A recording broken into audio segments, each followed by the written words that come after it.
bíblica con respecto a la Navidad dentro del marco social. Muchas veces la Iglesia ha cometido el error de separarse de la sociedad por entender que sus acciones, su forma de vida, no es la correcta. Y desde luego ha pagado con creces esos errores. Por ejemplo, en el siglo IV, como resultado de la fusión de la Iglesia y el Estado, muchos de los religiosos, hombres místicos, hombres y mujeres entregados al Señor, entendieron que lo propio era separarse del vínculo de la sociedad, porque a fin de cuentas la sociedad había escogido un tipo de experiencia religiosa muy secular y muy desvinculada a lo que ellos entendían la mística de la fe. El resultado final de esa experiencia fue doloroso, porque obviamente la iglesia tradicional siguió su curso de errores, mientras que los místicos se fueron a los desiertos y como no encontraron mucho que hacer, se pusieron a preparar vinos. Eso lo plantea y lo demarca la historia. Y yo creo que, si bien es cierto, nuestra sociedad tiene una distorsión en cuanto a la celebración de la Navidad, no es menos cierto que la Iglesia tiene la obligación de enseñar bíblicamente a nuestra sociedad lo que la Navidad significa. ¿Cómo lo hacemos? Pues lo podemos hacer en el compartir con nuestras familias. Lo podemos hacer en el compartir con nuestros compañeros de trabajo. Lo podemos hacer en nuestra interacción cotidiana con aquellos que tal vez nos dicen felicidades, que tenga feliz Navidad. Lo podemos hacer con aquellos que tienden su mano para pedir algo, como el famoso aguinaldo.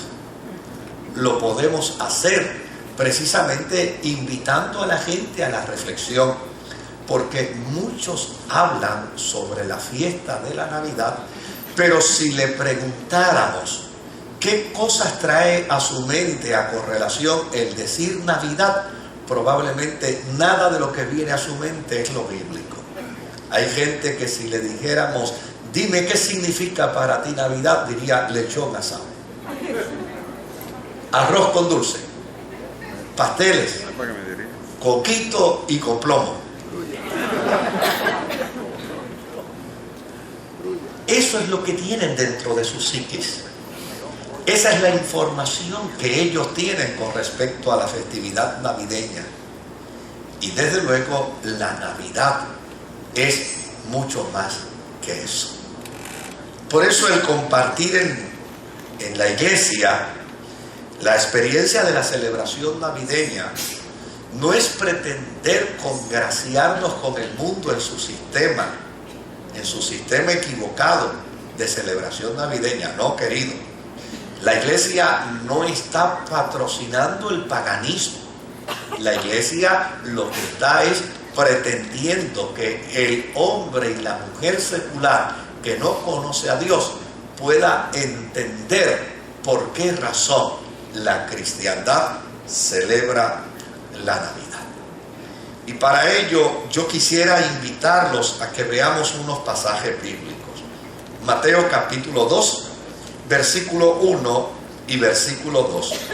Y dice las Sagradas Escrituras: después de que Jesús nació en Belén de Judea, en tiempos del rey Herodes, llegaron a Jerusalén unos sabios procedentes de Oriente. ¿Dónde está el que ha nacido rey de los judíos?, preguntaron. Vimos levantarse su estrella y hemos venido a adorarle. En el versículo 11 dice: cuando llegaron a la casa, vieron al niño con María, su madre, y postrándose lo adoraron. Abrieron sus cofres y le presentaron como regalos oro, incienso y mirra. Por el otro lado, encontramos también en el Evangelio según San Lucas, en el capítulo 2 del Evangelio según San Lucas, verso 7 al verso 20, donde dice las Sagradas Escrituras: así que dio a luz a su hijo primogénito, lo envolvió en pañales y lo acostó en un pesebre, porque no había lugar para ellos en la posada. En esa misma región había unos pastores que pasaban la noche en el campo, turnándose para cuidar sus rebaños. Sucedió que un ángel del Señor se les apareció, la gloria del Señor los envolvió en su luz y se llenaron de temor. Pero el ángel les dijo: no tengan miedo. Mire que les traigo buenas noticias que serán motivo de mucha alegría para todo el pueblo. Hoy les ha nacido en la ciudad de David un Salvador, que es Cristo el Señor. Esto les servirá de señal: encontrarán a un niño envuelto en pañales y acostado en un pesebre. De repente apareció una multitud de ángeles del cielo que alababan a Dios y decían: gloria a Dios en las alturas y en la tierra paz a los que gozan de su buena voluntad. Cuando los ángeles se fueron al cielo, los pastores se dijeron unos a otros: vamos a Belén a ver esto que ha pasado y que el Señor nos ha dado a conocer. Así que fueron deprisa y encontraron a María y a José y al niño que estaba acostado en el pesebre. Cuando vieron al niño, contaron lo que les había dicho acerca de él. Y cuantos lo oyeron se asombraron de lo que los pastores decían. María, por su parte, guardaba todas estas cosas en su corazón y meditaba acerca de ellas. Los pastores regresaron glorificando y alabando a Dios por lo que habían visto y oído, pues todo sucedió tal como se les había dicho. ¿Por qué la cristiandad celebra la Navidad? ¿Por qué dentro de la experiencia de la fe cristiana es importante poner en contexto la celebración navideña?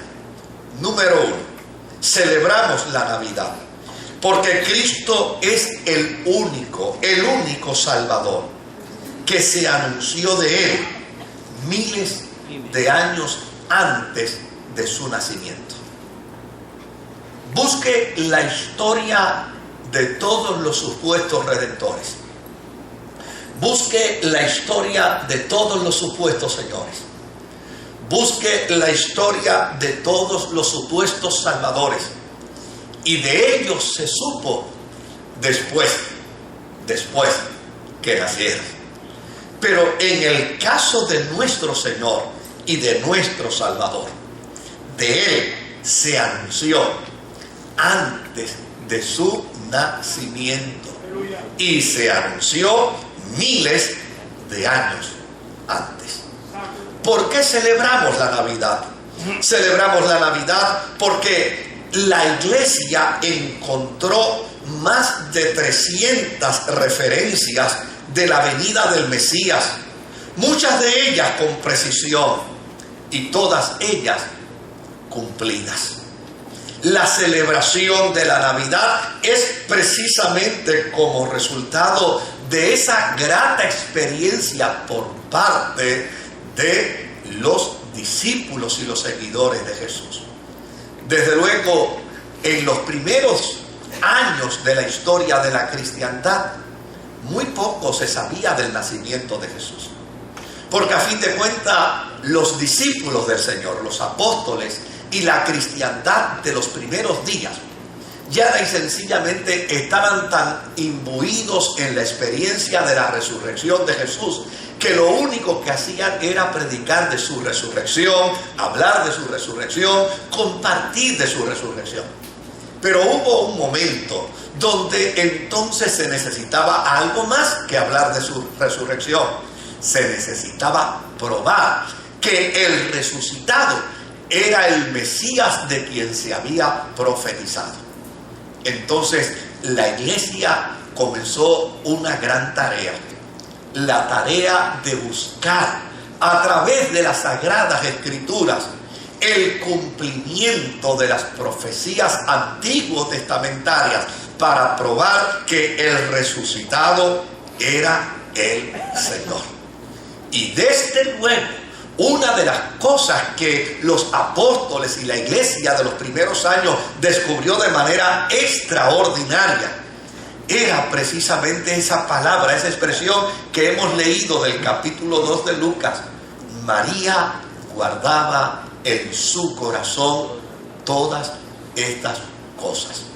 Muchos de los eventos que se dieron en la vida de la niñez de Jesús, de su infancia, en la vida de su adolescencia, se dieron y fueron guardados por María en su corazón. La iglesia los descubrió posteriormente para con ello afirmar que no solamente adoraban a Jesús por ser el resucitado de Dios, sino que adoraban y servían a Jesús por ser el cumplimiento de la profecía mesiánica. Si miramos el capítulo 24 del Evangelio según San Lucas y buscamos en el capítulo 24 el verso 27, dice: entonces, comenzando por Moisés y por todos los profetas, les explicó lo que se refería a él en todas las Escrituras. Es decir, la iglesia descubrió que el cumplimiento del nacimiento de Jesús era como resultado de una estela de profecías que había en todo el Antiguo Testamento, en toda la Torá, y como resultado de ello, la iglesia empezó a afirmar que Jesús era el cumplimiento de esa profecía. Si miramos la palabra del Señor y vemos dentro de la palabra del Señor, descubriremos que en ese mismo capítulo 24 y en el verso 44 de Lucas dice: cuando todavía estaba yo con ustedes, les decía que tenía que cumplirse todo lo que está escrito acerca de mí en la ley de Moisés, en los profetas y en los salmos. Lo que esto indica, queridos hermanos, es que el nacimiento de Jesús no fue un accidente. El nacimiento de Jesús no fue un error. El nacimiento de Jesús fue el cumplimiento de una extraordinaria profecía. Y ese cumplimiento de esa profecía es lo que ha hecho a la cristiandad no solamente celebrar la resurrección de Jesucristo, sino afirmar que el Verbo de Dios se hizo carne, habitó entre nosotros, llegó al pesebre, y el pesebre es precisamente la revelación del amor y de la gracia de Dios, lo más grande de Dios, lo más excelso de Dios, lo más puro de Dios. Llegó en una envoltura muy pobre, en la envoltura del pesebre, en una envoltura donde obviamente al llegar a la humanidad se convertía en un regalo para todos, porque a fin de cuentas toda la humanidad fue invitada para llegar al pesebre y postrarse ante la presencia del niño Dios. Fueron invitados los monarcas, fueron invitados los religiosos, fueron invitados los pastores, la gente humilde y sencilla, fueron invitados los gentiles a través de los magos de Oriente. Este cumplimiento de la profecía de Jesús en el nacimiento del pesebre comenzó precisamente con una profecía que da el inicio a esta bendita y gran esperanza. Si miramos el libro de Génesis, en el capítulo 3 y en el versículo 15, vamos a mirar donde la Escritura dice: y pondré enemistad entre tú y la mujer, entre tu simiente y la de ella. Su simiente te aplastará la cabeza, pero tú le morderás el talón. Es como resultado precisamente de este planteamiento que Dios hace en el huerto del Edén, haciéndole saber a Adán y a Eva que si bien es cierto erraron al blanco, que si bien es cierto desacertaron al propósito y a la voluntad divina, no es menos cierto que Dios en su gracia hará una extraordinaria provisión para que el ser humano pueda volver a reconciliarse con Dios. Y cuando uno mira el Evangelio del apóstol San Pablo escrito a los Gálatas, uno va a descubrir una expresión extraordinaria en Gálatas capítulo 4 y versículo 4. El apóstol San Pablo, escribiendo a los Gálatas, mira cómo les dice: pero cuando se cumplió el plazo. En otras versiones dice: pero cuando vino el cumplimiento del tiempo, Dios envió a su Hijo, nacido de una mujer, tal y como se había profetizado, yo no sé cuántos años atrás. Algunos dicen miles, otros dicen millones de años. Con toda honradez, a mí me encantaría que fuera más millones de años, porque si fueran millones de años, esto afirmaría el hecho de que Dios nunca se olvida de cumplir sus promesas. Esto afirmaría el hecho de que Dios siempre llega en su tiempo, tal y como lo dice el apóstol San Pablo. Pero cuando se cumplió el plazo, el kairos, el tiempo de Dios, Él envió a su Hijo tal y como lo había anunciado, nacido de una mujer y nacido bajo la ley. El profeta Isaías, en el capítulo 7 y versículo 14, nos plantea de manera extraordinaria y nos dice: por eso el Señor mismo les dará una señal.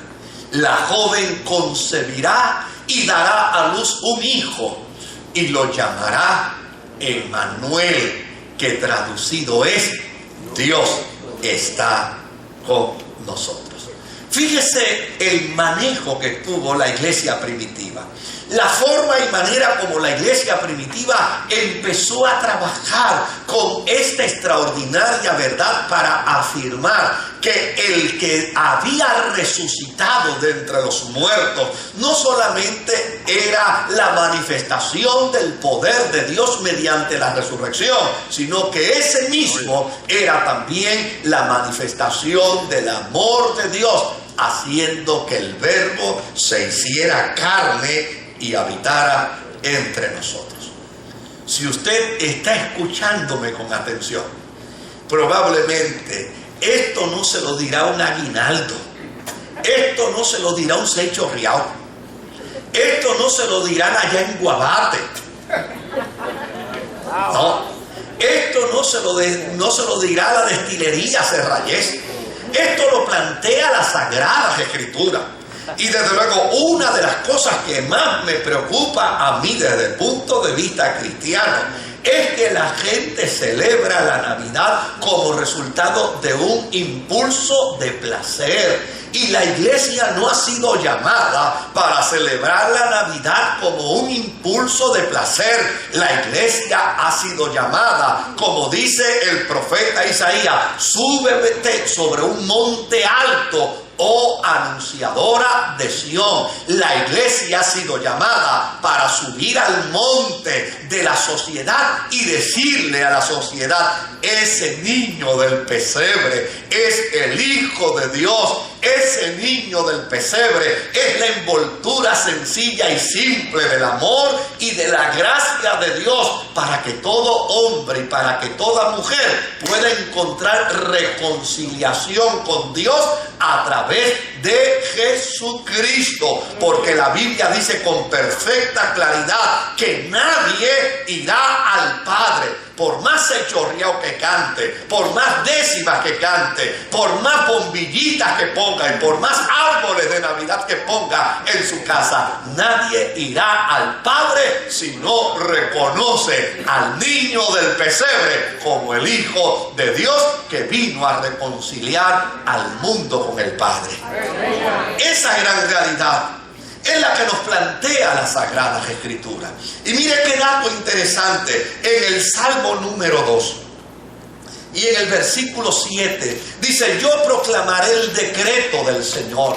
Tú eres mi hijo, me ha dicho, hoy mismo te he engendrado. Si contemplamos esta expresión y miramos el Evangelio según San Mateo en el capítulo 3 y en el versículo 17, encontramos el cumplimiento de esta profecía en Mateo capítulo 3 y versículo 17, donde dice la Escritura: y una voz del cielo se apareció para decir: este es mi Hijo amado, estoy muy complacido con él. ¿Por qué celebramos la Navidad? Celebramos la Navidad porque tenemos profunda convicción de que Jesús es la promesa cumplida de gracia y de misericordia. En el Salmo 110 y en el versículo 4 encontramos una expresión hermosísima. Dice: el Señor ha jurado y no cambiará de parecer. Y dice: tú eres sacerdote para siempre, según el orden de Melquisedec. Es la profecía que la cristiandad del primer siglo entendió cumplida en la persona de Jesús. En Hebreos capítulo 5 y versículo 6 encontramos precisamente al autor de la carta a los Hebreos cuando dice, y en otro pasaje dice: tú eres sacerdote para siempre según el orden de Melquisedec. ¿Por qué celebramos la Navidad? Yo no sé qué explicación puede dar algún individuo con respecto a la celebración. Yo no sé siquiera, ni tengo por qué juzgar la postura y la posición de algunos con respecto a la celebración de la Navidad. De hecho, a mí me sobrecoge de asombro cómo hay movimientos religiosos que cuando escuchan un villancico navideño recogen sus bártulos y se van del lugar. Porque para ellos cualquier cosa que suene a celebración navideña se convierte en un elemento puramente pagano. Y como un elemento puramente pagano, ellos entienden que lo mejor es mantenerse distanciado de cualquier experiencia del paganismo. A la iglesia no se le ha instruido de esa forma. A la iglesia se le ha instruido para que venza con el bien el mal, para que venza con información la ignorancia, para que pueda plantear la verdad ante la falsedad y pueda presentar lo auténtico ante lo inauténtico. La iglesia ha sido capacitada por el Espíritu Santo para afirmar las verdades de la Navidad con una consigna perfectamente clara: que se conviertan ellos a ti, pero tú no te conviertas a ellos. ¿Por qué vamos a celebrar la Navidad al estilo del mundo? ¿Por qué vamos a caer entrampados en una celebración hueca, vacía, tradicional? ¿Por qué vamos a caer entrampados dentro de los conceptos y dentro de los clichés de la sociedad que le llama a la celebración navideña una celebración costumbrista o una celebración cultural? Querido, nosotros no celebramos Navidad como un evento cultural, ni celebramos Navidad como un fenómeno costumbrista. Nosotros celebramos Navidad porque tenemos profunda convicción de que aquel que nació en el pesebre es el Hijo de Dios. En Génesis capítulo 22 y en el versículo 18, Génesis capítulo 22 y versículo 18, encontramos a las Sagradas Escrituras diciéndonos algo interesantísimo sobre el particular. Puesto que me has obedecido, le dice Dios a Abraham, todas las naciones del mundo serán bendecidas por medio de tu descendencia. Es decir, Dios le dijo a Abraham, Abraham, por cuanto tú has mantenido una postura de obediencia hacia mí, como resultado de tu obediencia, yo me comprometo contigo a cumplir las promesas que te he hecho. Y dentro de las promesas que te he hecho, es que de tu descendencia saldrá el Salvador. Qué gran sorpresa se habrá llevado Mateo cuando empezó a indagar, cuando empezó a buscar información, cuando empezó a preguntar, cuando comenzó a hacer la entrevista a María, cuando hizo entrevista a la gente del momento del nacimiento. Qué gran sorpresa se llevó Mateo cuando, analizando el árbol genealógico de Jesús, descubrió que él provenía precisamente de la simiente de Abraham. En Mateo capítulo 1 dice tabla genealógica de Jesucristo, hijo de David, hijo de Abraham. Celebramos la Navidad.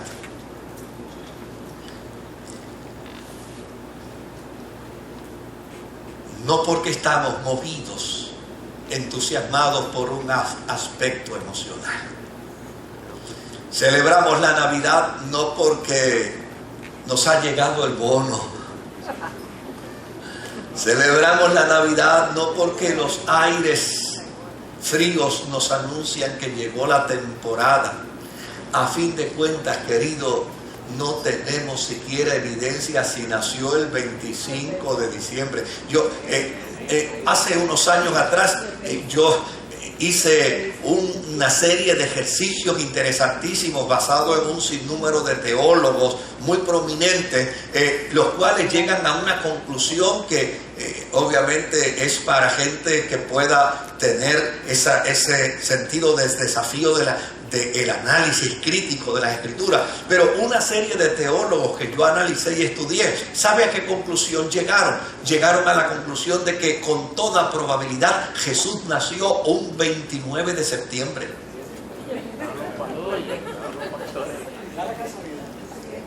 Cosa que yo celebro porque yo nací en el mes de septiembre. Cosa que a mí me encantaría, pero obviamente eso está dentro del marco del análisis y de ese elemento de análisis crítico de los especialistas en la teología. Pero lo que es interesante es que nosotros no celebramos la Navidad por un impulso navideño desde el punto de vista de la tradición y de los elementos de la costumbre. Nosotros celebramos la Navidad porque con ello afirmamos que Jesús es el vehículo de reconciliación para los hombres con Dios. En Jeremías capítulo 23, y en el verso 5, vamos a encontrar precisamente donde el profeta dice: vienen días, afirma el Señor, en que de la simiente de David, oiga bien, vienen días, dice el Señor, en que de la simiente de David. Esto fue 800 años antes. Esto no fue el mes anterior. Esto fue cerca de 800 años antes. Y la profecía dice, vienen días, afirma el Señor, en que de la simiente de David haré surgir un vástago justo. Él reinará con sabiduría en el país y practicará el derecho y la justicia. El salmista en el Salmo 89 y en el verso 3 y en el verso 4 dice también con respecto al mismo tema, dice, dijiste, he hecho un pacto con mi escogido, le he jurado a David mi siervo, estableceré tu dinastía para siempre y afirmaré tu trono por todas las generaciones. Oiga, qué maravilla, queridos, qué maravilla. La iglesia primitiva empezó a descubrir en las fuentes de la ley. La iglesia primitiva empezó a descubrir en la fuente de los profetas. La iglesia primitiva empezó a descubrir en la fuente de los salmos todos aquellos elementos proféticos que apuntaban hacia la persona de Jesucristo como el Mesías de Dios. Y lo que es interesante, obviamente, es que el trabajo de Mateo fue descubrir precisamente que Jesús era descendiente de Abraham y que Jesús era descendiente de David. Pero ese no fue el trabajo del ciego Bartimeo. Ese no fue el trabajo de los pobres y de los mendigos. Ese no fue el trabajo de aquellos que estaban enfermos de la lepra. Ellos no se dieron a la tarea de la investigación, pero de la psique, de la experiencia del alma y del espíritu de ellos surgió esta expresión: Hijo de David, ten misericordia de nosotros. Ellos no lo estudiaron, pero de su corazón salía el entender que aquel que caminaba por los caminos polvorientos era el Hijo de Dios. Si miramos el libro del profeta Miqueas, en el capítulo 5 y en el versículo 2, mire qué dato interesante. Miqueas profetizando, Miqueas planteando algo con mucho tiempo de antelación, dice: pero de ti, Belén Efrata. ¿Sabe qué era Belén en aquel tiempo? Era un villorrio, lo que nosotros llamamos el sector de un barrio. Por ejemplo, mi familia es del pueblo de Camuy, del barrio Cibao y del sector de las 10 cuerdas. Y yo estoy seguro que así muchos de nosotros podemos identificar la región de donde vienen nuestros ancestros. Así vienen, de ahí viene mi familia, del pueblo de Camuy, del barrio Cibao, pero del sector de las 10 cuerdas. Belén era un sector, Belén era un villorrio. Belén simple y llanamente lo que tenía era buena pangola para alimentar a las ovejas. Belén era simplemente un villorrio sin significado, sin ningún tipo de propósito. Simplemente era una comunidad totalmente aislada. Pero el profeta Miqueas mira hacia Belén y le dice: óyeme, Belén Efrata, pequeña entre los clanes de Judá, hay una gran noticia para ti. De ti saldrá el que gobernará a Israel. Sus orígenes se remontan hasta la antigüedad, hasta los tiempos inmemoriales. Y cuando miramos el capítulo 2 del Evangelio según San Lucas, mira lo que descubrió la cristiandad. En aquellos días, Augusto César decretó que se levantara un censo en todo el imperio romano. Vamos al verso 2. Este primer censo se efectuó cuando Cirineo gobernaba en Siria. Verso 3. Así que iban todos a inscribirse, cada cual a su propio pueblo. Verso 4. También José, que era de descendencia del rey David, subió de Nazaret, ciudad de Galilea, a Judea, y fue a Belén, la ciudad de David, Y en el verso 5 dice, para inscribirse junto con María su esposa, que se encontraba encinta. Y en el verso 6, y mientras estaban allí, se le cumplió el tiempo a María. Así que dio a luz a su hijo primogénito, lo envolvió en pañales, lo acostó en un pesebre, porque no había lugar para ellos en la posada. Mire qué dato interesante, querido. El nacimiento de Jesús no fue un accidente. El nacimiento de Jesús no fue que José llegó al Marriott, sacó la tarjeta de crédito y le dijeron, está vencida. No fue que se metió al ATH y la pantalla del ATH le dijo, no tiene fondo. No fue un accidente. José y María apenas sabían lo que ellos estaban haciendo como protagonistas de la historia. José y María no tenían ni siquiera una pizca de comprensión. Ella lo único que hacía era recoger información y guardarla. Pero ¿qué es lo que está pasando aquí? No entiendo. ¿Qué es lo que sucede? No entiendo. María tuvo que tenía que haber estado bien saludable del corazón para no haber muerto del corazón, cuando de repente, dentro de un compromiso, dentro de una relación de compromiso, el ángel le dice, yo quiero que tú sepas, María, que tú has quedado embarazada del Espíritu Santo.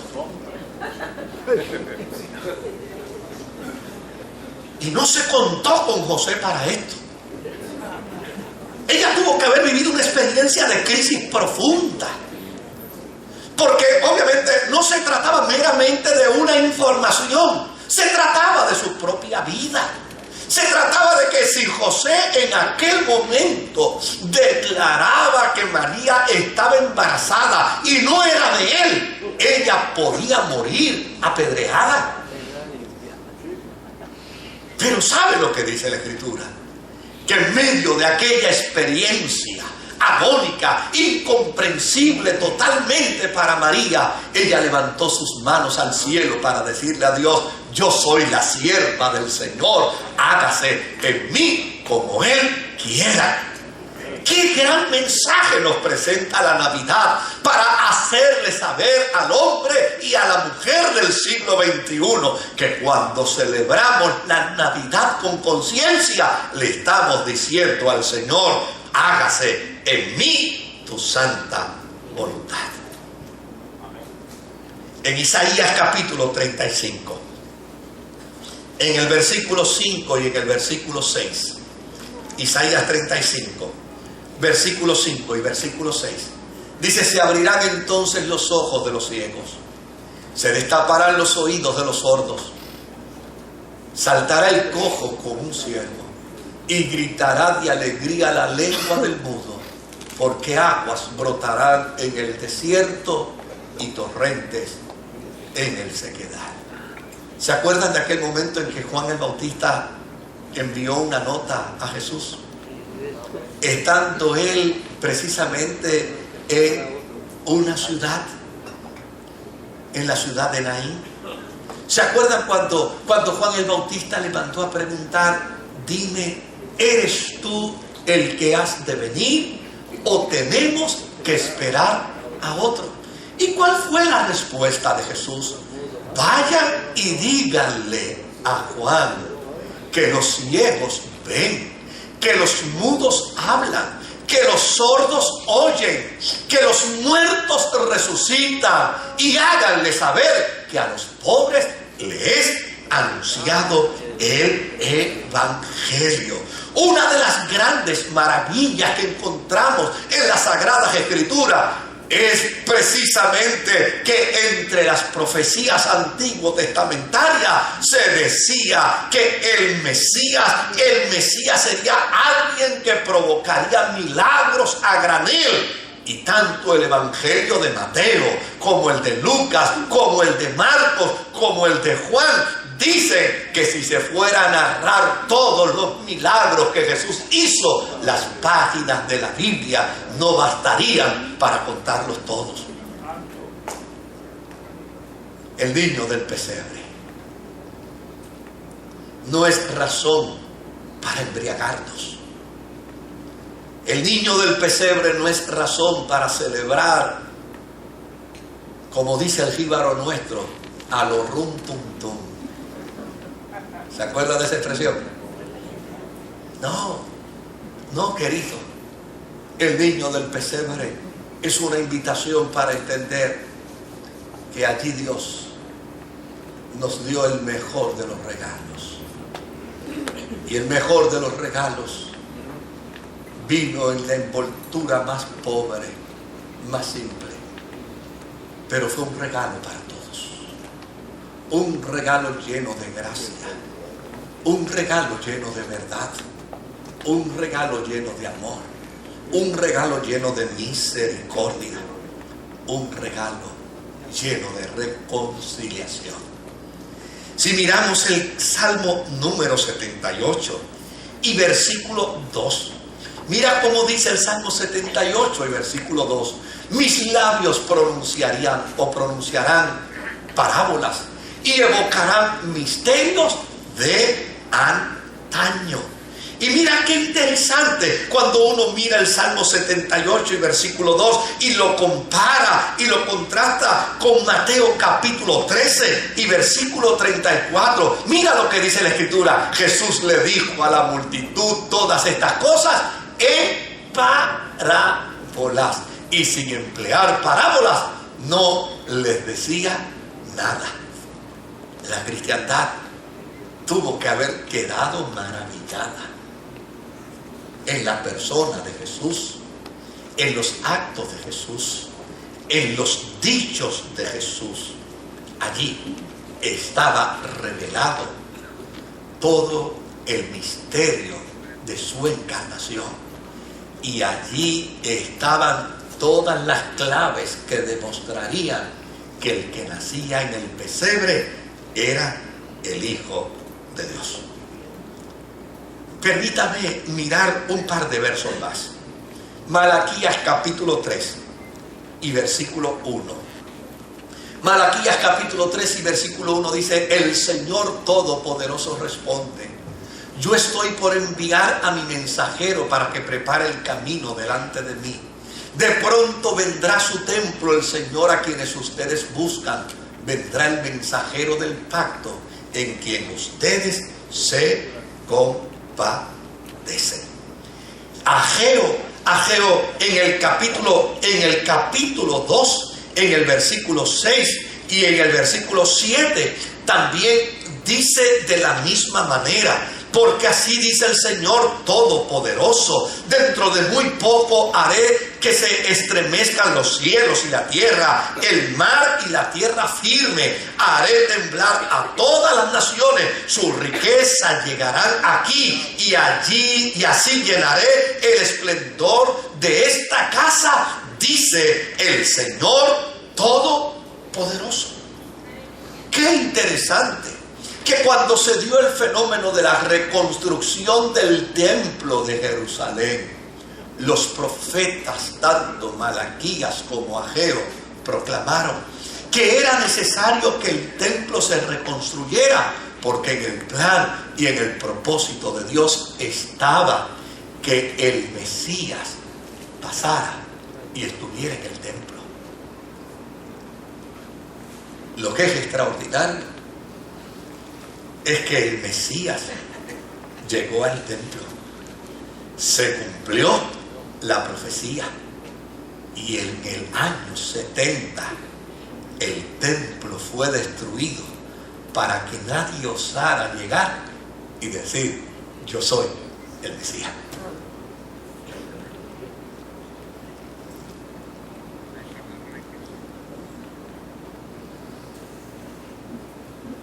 La Biblia profetizó que Israel le juzgaría y le condenaría.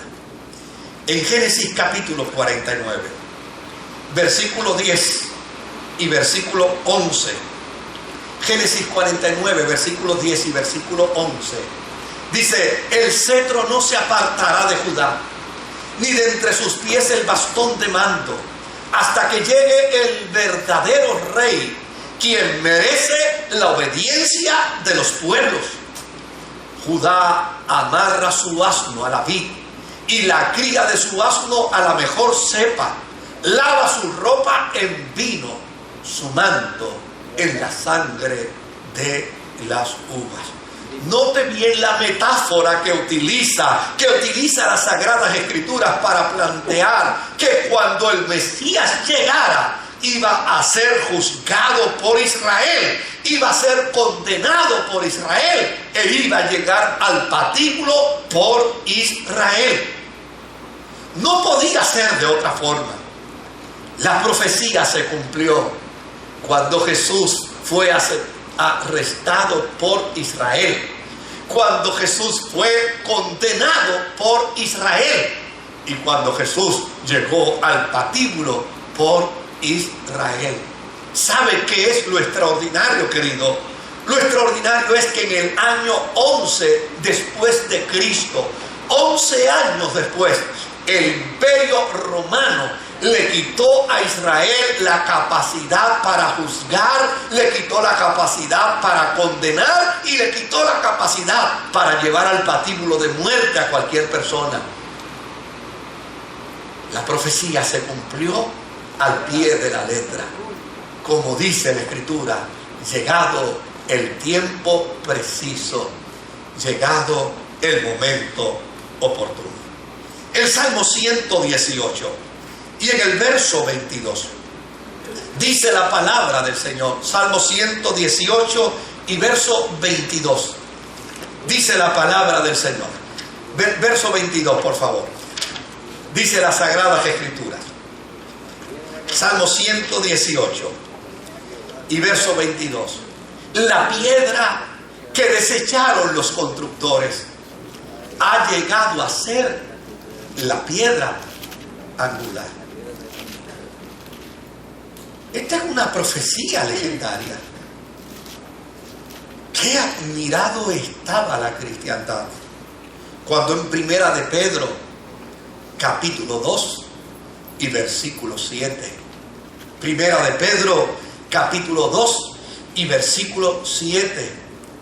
El apóstol San Pedro escribe y dice: la piedra que los constructores desecharon ha venido a ser la principal piedra del ángulo. Por esto es que celebramos Navidad. No celebramos Navidad porque la sociedad nos empuja. Este ha sido un año bien anormal, querido, ¿sabe? Yo quiero que usted sepa que la anormalidad de este año ha sido algo, óigame, que llenó de profundo interés. Imagínense, yo vi en una de las revistas más famosas de los Estados Unidos, yo vi en esa revista, ¿sabe?, al pavo discutiendo con Santa Claus. ¿Y sabe qué le decía el pavo a Santa Claus? Espera tu turno. Todavía no ha llegado mi tiempo. ¿Por qué se planteaba esta discusión entre el pavo y Santa Claus? ¿Sabe por qué se planteaba? Porque la sociedad empujó este año la Navidad fuera de tiempo. Le empujó porque la sociedad entendió que había que levantar la infraestructura económica. Esto no fue solo en Puerto Rico, esto fue en todos los estados de la nación, esto fue en muchos países de América Latina y Europa. De hecho, yo pensaba que con el Viernes Negro los puertorriqueños nada más se habían vuelto locos. No, se volvieron locos los puertorriqueños y los estadounidenses también. En algunos lugares, aún estando la temperatura a 15 y a 20 grados, había familia esperando en una fila, porque ellos interpretan que Navidad es compra, porque ellos interpretan que Navidad es fiesta, porque ellos interpretan que Navidad es algarabía. Desde luego, ellos tienen el pesebre para celebrar la Navidad, pero es importante que la iglesia le pueda dar el verdadero sentido de la Navidad a nuestra sociedad. y le podamos decir a nuestra sociedad que quien se acerca al pesebre, no se acerca al pesebre para fiesta, no se acerca al pesebre para lujos, no se acerca al pesebre para regalos, no se acerca al pesebre para celebrar con alcohol. Quien se acerca al pesebre se debe acercar para recibir el regalo de Dios en la persona de Jesucristo, porque el que recibe a Jesucristo tiene vida eterna. Así es que yo los desafío, queridos. No se separe de la festividad navideña. Haga como el apóstol San Pablo. Métase a Atenas y llegue hasta el Panteón. Llegue hasta el lugar donde están todos los elementos de las interpretaciones religiosas, y hágale saber a la gente que la verdadera Navidad se celebra no con fiesta, no con algarabía, no con jolgorio, no con sentidos costumbristas y culturales, sino que la verdadera Navidad se celebra cuando se dice: Jesucristo vive en mi corazón. El Señor me lo bendiga. El Señor me lo